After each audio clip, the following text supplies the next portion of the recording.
Kamusta kayo guys? Ang video nga palang ito ay tungkol sa kailangan ba ng mga bata ng gumawa ng SPAS account para sa pag-travel at yung mga babiyahe na kasama ang mga bata. Kailangan ba ng bata ng approved travel permit? Ang sagot po ay hindi na po kailangan ng mga bata edad 9 na taon pababa ang SPAS account, pero kinakailangan nila ng approved travel permit para sa pag-apply ng travel permit ng mga bata.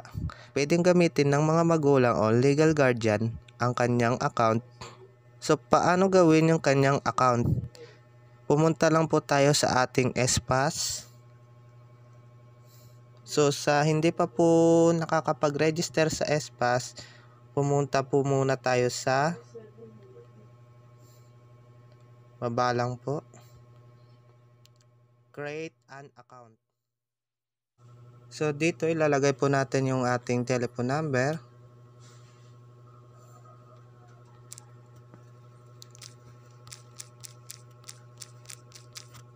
Then ganun din po dito sa baba, confirm lang po natin. Next. Then lagay din po natin yung password natin.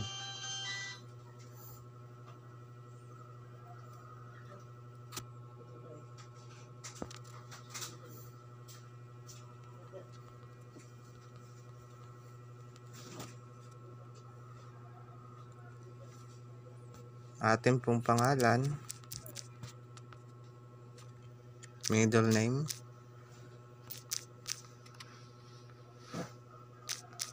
and last name po natin.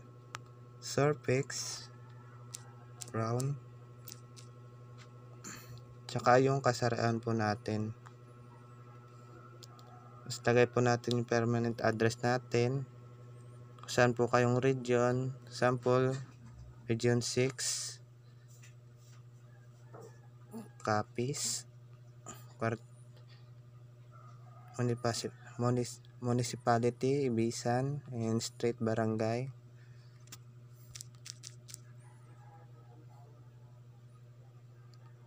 Maluklok. Then yung email po natin, tsaka yung edad po natin.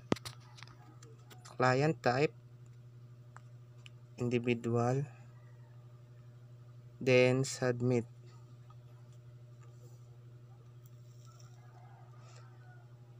Then i-review nyo lang po kung baka may mali po sa pinilapan nyo. Pag wala na pong mali ay lagay po natin I am not robot, then confirm.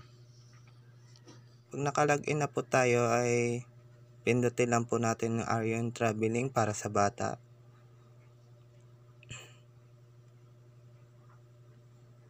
Then pindutin lang na po natin itong no. MSCQ, SCQ, no. What is your current location?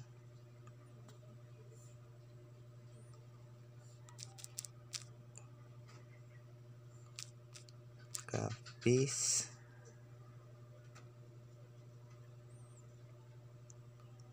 Where are you going? Manila.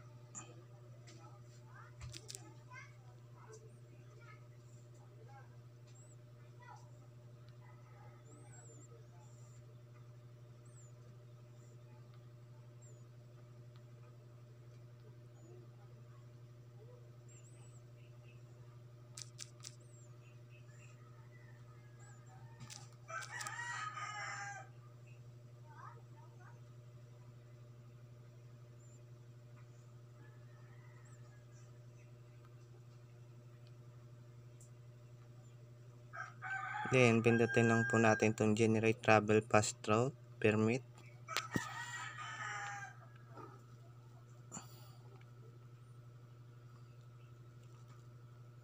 Then ilagay lang po natin dito returning resident kung resident, or OFW kung OFW po.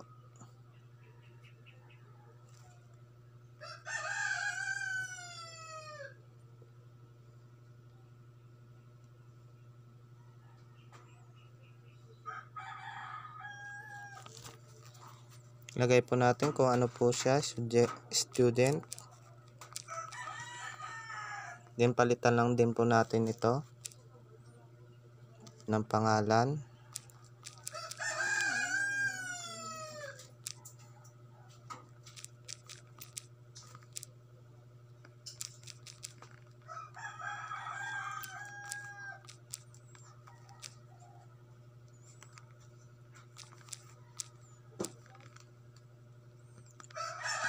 Male or female po ng kung ano pong kasarian ng bata. Tapos ilagay po natin yung date of departure. For example, September 16. Date of arrival, September 16. Then lagay po natin kung ang barangay din po.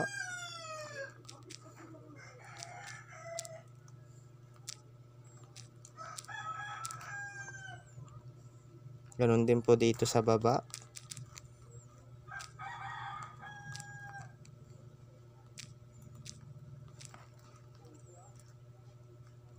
Dito po kahit wala na pong ilagay.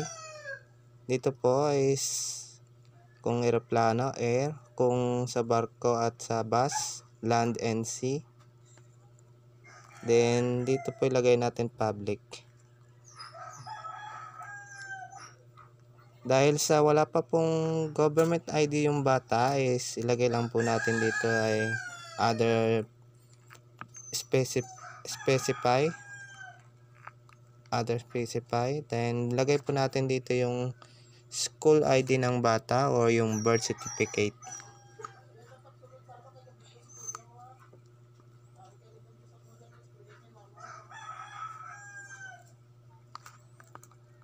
Then choose yung file ng bata.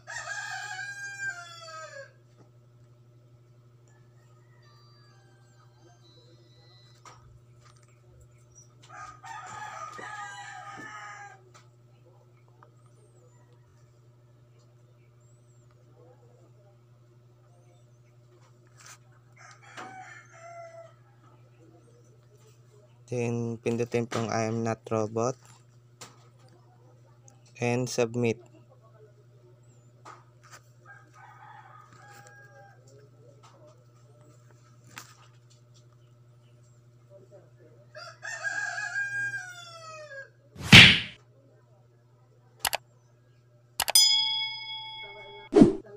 Then dito po makikita po natin pangalan ng bata sa